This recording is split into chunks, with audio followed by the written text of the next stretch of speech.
கர்த்தருடைய பரிசுத்த நாமம் மேம்படுவதாக. இந்த நாளில் இந்த காலை வேளையிலே கர்த்தர் நம்மை அவருக்குள் பலப்படுத்தும்படியாய் நமக்கு தருகிற வார்த்தை சங்கீதம் அதனுடைய 89வது அதிகாரம் அதனுடைய 22, 23 வசனங்கள். சத்ரு அவனை நெருக்குவதில்லை, நியாயக்கேட்டின் மகன் அவனை ஒடுக்குவதில்லை. அவன் சத்ருக்களை அவனுக்கு முன்பாக மடங்கடித்து அவனை பகைக்கிறவர்களை வெட்டுவேன். கர்த்தருடைய பரிசுத்த நாமம் மேம்படுவதாக. இந்த வசனத்தை கொண்டுதான் தேவஜனங்களாகிய நம்மை இன்று அவருக்கு பலப்படுத்துகிறார். நம்முடைய வாழ்க்கையிலும் தேவபிள்ளைகளாகிய நாம் எதிர்பார்க்கிற ஒரு பிரதானமான ஆசீர்வாதம் தான் இந்த காரியம். தேவன் நமக்காக நம்முடைய சத்ருவுக்கு எதிர்பட்டு அவனை சங்கரிக்கும்படியாய், அவனை அழிக்கும்படியாய் நம்முடைய தேவன் நமக்காக செயல்பட வேண்டும் என்று தான் நாம் வாஞ்சிக்கிறோம். அதுதான் தேவன் நமக்கு தந்த வாக்கு தத்தமும். தேவன் இந்த வார்த்தைகளை, இந்த வசனங்களை தாவீதுக்கு ஆசீர்வாதமாய் வாக்கு தத்தமாய் சொல்லுகிறார். தாவீதின் வாழ்க்கையில் அவனுக்கு எதிர்பட்ட, அவனுக்கு வந்த, அவனுடைய வாழ்க்கையில் அவனை சூழ்ந்த எல்லா சத்துருக்களையும் அவனை நெருக்காதபடிக்கு, சத்துருக்களின் புயம் அவன் மேல் ஓங்காதபடிக்கு கர்த்தர் அவர்களை மடங்கடித்து, யாரெல்லாம் தாவீதை பகைத்தார்களோ அவர்களை வெட்டி போட்டாராம், அவர்களை அழித்து போட்டாராம். தேவபிள்ளைகளாகி நம்முடைய வாழ்க்கையிலும் நம்முடைய தேவன் இதை செய்ய ஆயத்தமாயிருக்கிறார். அவர் போதுமானவராயிருக்கிறார். அவர் சர்வ வல்லமை உள்ள தேவன். நிச்சயமாய் நமக்கும் அதை செய்வார். தேவபிள்ளைகளாகிய நாம் இந்த வசனங்களை தியானிக்கும் போது நாம் உணர்ந்திருக்க வேண்டிய பிரதானமான காரியம் என்ன தெரியுமா? ரட்சிக்கப்பட்ட தேவ ஜனங்களாகிய நமக்கு ஒரே ஒரு சத்ரு தான், அது பிசாசு. நம்முடைய வாழ்க்கையில் நமக்கு விரோதமாய் கிரியை செய்கிற பிசாசு தான், சத்ருவாகிய பிசாசு தான் அநேக மனிதர்களை அவன் ஏவி விடுகிறான். கர்த்தருடைய ஆளுகைக்கு உட்படாமல் பிசாசின் கிரியைகளை தங்களுடைய வாழ்க்கையில் வெளிப்படுத்துகிற அப்படிப்பட்ட ஜனங்களை கொண்டு பிசாசு என்ன பண்றான்? தேவ பிள்ளைகளுக்கு விரோதமாய் போர் செய்கிறான். பிசாசு அநேக சூழ்நிலைகளை ஏவி தேவ பிள்ளைகளை துன்பப்படுத்துகிறான். ஆனா கர்த்தர் சொல்றாரு, அந்த சத்ரு, அந்த பிசாசு, எல்லாவற்றுக்கும் காரணமாக இருக்கிற அந்த சாத்தானை ஆண்டவர் என்ன பண்ணுவாராம்? வெட்டி போடுவாராம், அழித்து போடுவாராம். தேவன் இங்கே அப்படிதான் தாவீதுக்கு சொல்றாரு, சத்ருவின் கரம் தாவீதை நெருக்காது, சத்ருவின் கரம் தாவீதை ஒடுக்காது. கர்த்தரை அவனுக்காக பராக்கிரமம் செய்து அவனுக்காக யுத்தம் செய்வார். கர்த்தர் தாவீதை விடுவிப்பார். இப்படிப்பட்ட ஒரு மேலான ஆசீர்வாதத்தை தேவ பிள்ளைகளாகி நாமும் ஒவ்வொரு நாளும் ஒவ்வொரு நிமிடமும் நம்முடைய வாழ்க்கையில அனுபவிக்கிறவர்களாக இருக்கணும். ஏன்னா பிசாசு எப்படி தெரியுமா? எவனை விழுங்கலாமோ என்று வகை தேடி சுற்றி திருக்கிறானாம். அவனுக்கு கொஞ்ச காலமே இருக்கிறது என்பதை உணர்ந்து அவன் எப்படியாவது தேவ பிள்ளைகளை எந்த நிமிஷத்துலயாவது என்ன பண்ணிடணும்? தள்ளி விட்டுறணும்னு சொல்லி அவர்களுக்கு விரோதமாய் போர் செய்கிறான். இப்போ தேவ பிள்ளைகளாகிய நாம் இஸ்ரவேலை காக்கிறவர் உறங்குவதும் இல்லை தூங்குவதும் இல்லை என்று சொல்லுகிற சர்வ வல்லமையுள்ள தேவனாகிய நம்முடைய தேவன் நமக்காக அவர் எப்பொழுதும் கண்விழிப்போடு இருந்து நம்மை பாதுகாத்து, எந்த சத்ருவின் கரமும் நம்மை ஓங்காதபடிக்கு, எந்த சத்ருவின் கரமும் நம்மை நெருக்காதபடிக்கு தேவனே சத்ருக்களை அழித்து போட வேண்டும். ஆண்டவரால் மட்டும்தான் அது முடியும். தாவீதுக்கு ஆண்டவர் தான் அதை செய்தார். அதனால தான் ஏற்ற காலம் வந்த பொழுது தாவீது சொல்றாரு, யுத்தமில்லாத இளைப்பாறுதலை எனக்கு கட்டளையிட்டார். தாவீதினுடைய குமாரனாகிய சால்மோன் அதை சொல்றாரு. அவன் சமாதானத்தின் ராஜாவாய் இருந்தான், எந்த யுத்தமும் செய்யாம அவனை சுற்றிலும் இளைப்பாறுதல் இருந்தது என்று வேதம் சொல்லுகிறது. இதற்கு காரணம் என்ன? அவன் தகப்பனாகிய தாவீதுக்காக கர்த்தர் யுத்தம் பண்ணி ஜெயத்தை பெற்றுக் கொடுத்தார். தேவபிள்ளைகளாகிய நமக்கும் அப்படித்தான். இன்று நாம் அநேக சூழ்நிலைகள், அநேக நெருக்கங்கள், பிசாசின் போராட்டங்கள், பிசாசில் ஏற்பட்ட மனிதர்கள், சூழ்நிலைகள் நம்மை நெருக்கும் பொழுதும் நம்மை ஒடுக்கும் பொழுதும் இந்த காரியங்கள், இந்த வசனங்கள் நமக்கு நினைவில் வரணும். ஆண்டவரே, நீர் தாவீதுக்கு செய்தீரே, ஆனால் எனக்கும் செய்ய நீர் வல்லவராயிருக்கிறேன். இப்போ நான் என்ன செய்யணும்? ஆண்டவரே, தாவீதுக்கு நீங்கள் அதை செஞ்சு அவனுக்கும் யுத்தமில்லாத இளைப்பாறுதலை கட்டளையிட்டீர், அவனுடைய குமாரனாகிய சாலமோனுக்கும் நீர் யுத்தமில்லாத இளைப்பாறுதலை கட்டளையிட்டீர். இப்போ எனக்கும் என்னுடைய குடும்பத்திற்கும் தலைமுறைகளுக்கும் இதை செய்ய நீர் வல்லவரும் போதுமானவரும் உண்மையுள்ளவருமா இருக்கிறது என்று தேவபிள்ளைகளாகி நாம் உணர்ந்து கர்த்தரிடத்தில் இதை கேட்கணும். அப்படி நாம் கேட்கும் பொழுது தேவன் நமக்கு உணர்த்துகிற பிரதானமான காரியம் என்ன தெரியுமா? நாம் நம்முடைய வாழ்க்கையில தாவீதை போல தேவனுக்கு பிரியமான கிரியைகளை செய்தோமே ஆனால், நம்முடைய வாழ்க்கையில தாவீதுக்கு தேவன் செய்தது போல ஒரு யுத்தமில்லாத இளைப்பாறுதலை நமக்கும் சந்ததிக்கும் அவர் கட்டளையிட அவர் போதுமானவரும் உண்மையுள்ளவருமா இருக்கிறார். இப்போ தாவீதின் இடத்துல வெளிப்பட்ட அந்த பிரதானமான சுபாவம் என்ன? அநேக நன்மையான சுபாவங்கள் இருக்கிறது. ஆனால் இந்த இடத்துல ஆண்டவர் ஒரு காரியத்தை நமக்கு காண்பித்து தருகிறார். சங்கீதம் 89வது அதிகாரம் அதனுடைய 21வது வசனம். என் கை அவனோட உறுதியாயிருக்கும், என் புயம் அவனை பலப்படுத்தும். இங்கே ஆண்டவர் 2 காரியத்தை சொல்லுகிறார். ஒன்று, தேவனுடைய கரம் தாவீதோடு கூட உறுதியாக இருக்குமாம். தேவனுடைய புயம் தாவீதை பலப்படுத்துமாம். இந்த காரியங்களினால் தாவீது என்ன பண்ணினான்? தன்னுடைய எல்லா யுத்தத்திலும் அவன் ஜெயத்தை பெற்றான். ஏன்னா கர்த்தர் அவனுக்காக யுத்தம் பண்ணினார். யுத்தமில்லாத இளைப்பாறுதலையும் கட்டளையிட்டார். இப்போ இந்த வசனத்தை தியானிக்கும் போது நமக்குள்ள ஒரு கேள்வி எழும்பும். இந்த 2 காரியமே ஆண்டவர் தானே செய்கிறாரு. ஆனால் இந்த 2 காரியத்தையும் நாம் தியானித்தோமேயானால் அந்த வசனத்தில் ஒரு காரியம் தெளிவாய் தெரிகிறது. என்ன தெரியுமா? கர்த்தருடைய கரம் தாவீதோடு இருக்கத்தக்கதாய் தாவீது கர்த்தரோடு இருந்தான். கர்த்தருடைய புயம் தாவீதை பலப்படுத்தத்தக்கதாய் தாவீது கர்த்தரை சார்ந்திருந்தான். ஒருவருடைய கரம் நம்முடைய கரத்தை பிடிக்க வேண்டுமானால் நாம் அவர்கள் அருகிலே இருக்க வேண்டும்.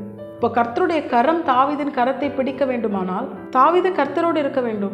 தேவ பிள்ளைகளாகி நாம், ஆண்டவரே எனக்காக நீங்க சத்ருவுக்கு எதிர்பட்டு சத்ருவை அழித்து எனக்கு யுத்தத்திலே ஜெயத்தை தந்து ஒரு யுத்தமில்லாத இளைப்பாறுதலை கட்டளையிடும் என்று தேவனிடத்தில் கேட்கிறோம். ஆனால் தேவ பிள்ளைகளாகி நாம் கர்த்தருடைய கரம் நம்மோடு கூட இருக்கத்தக்கதாய் தேவனோடு கூட இருக்கிறோமா? தேவனோடு கூட இருக்கிற அனுபவம்னா என்ன? பரிசுத்தமான ஒரு வாழ்க்கை வாழ்கிறோமா? கர்த்தருடைய வார்த்தைக்கு கீழ்ப்படிந்து வாழ்கிறோமா? இந்த 2 காரியமும் நம்முடைய வாழ்க்கையில் இருந்தால்தான் நாம் கர்த்தரோடு இருக்கிறோம், கர்த்தர் நம்மோடு இருக்கிறார் என்று அர்த்தம். ஏன்னா பரிசுத்தம் இல்லாத இடத்துல தேவன் வாசம் பண்ண மாட்டார். அதே நேரம் கீழ்ப்படியாமை, தேவனுடைய வார்த்தைக்கு எதிரான காரியங்களை செய்கிற அப்படிப்பட்ட ஒரு இடத்துலையும் தேவன் வாசம் பண்ண மாட்டார்.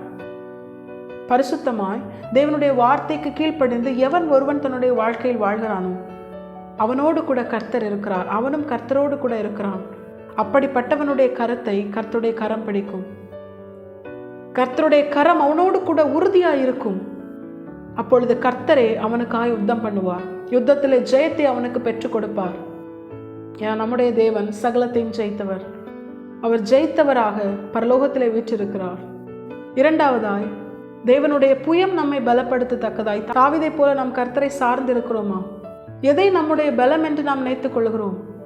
கர்த்தர் மட்டும்தான் நம்முடைய பலம்.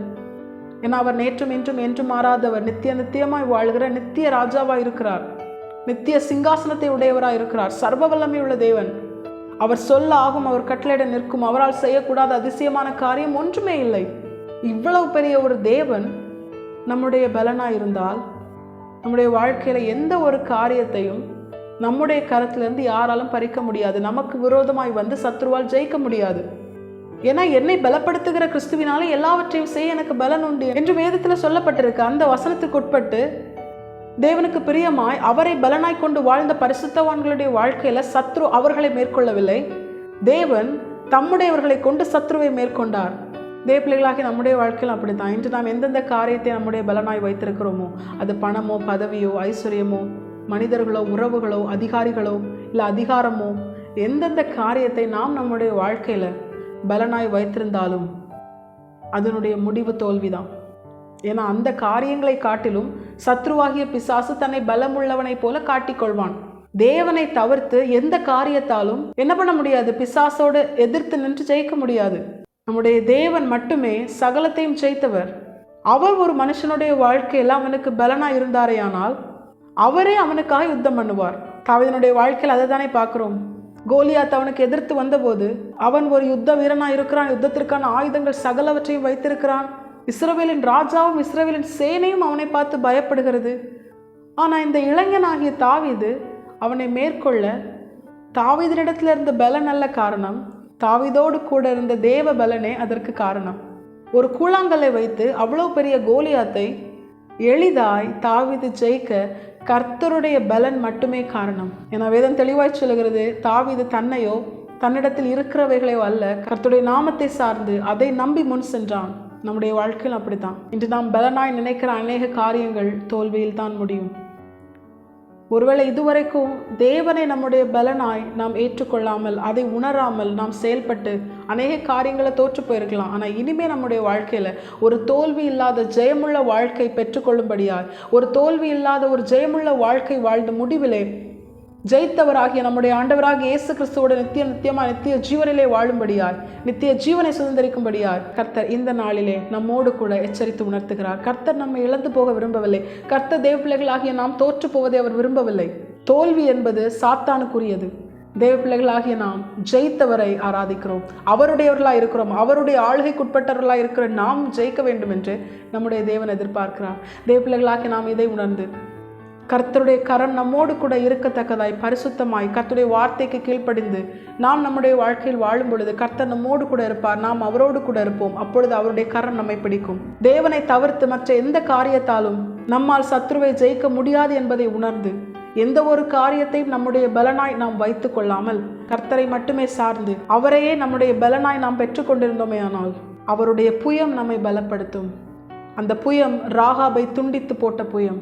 சர்வ வல்லமையுள்ள தேவன், அவருக்கு எதிர்த்து நிற்க எந்த ஒரு வல்லமைக்கும் கூடாது.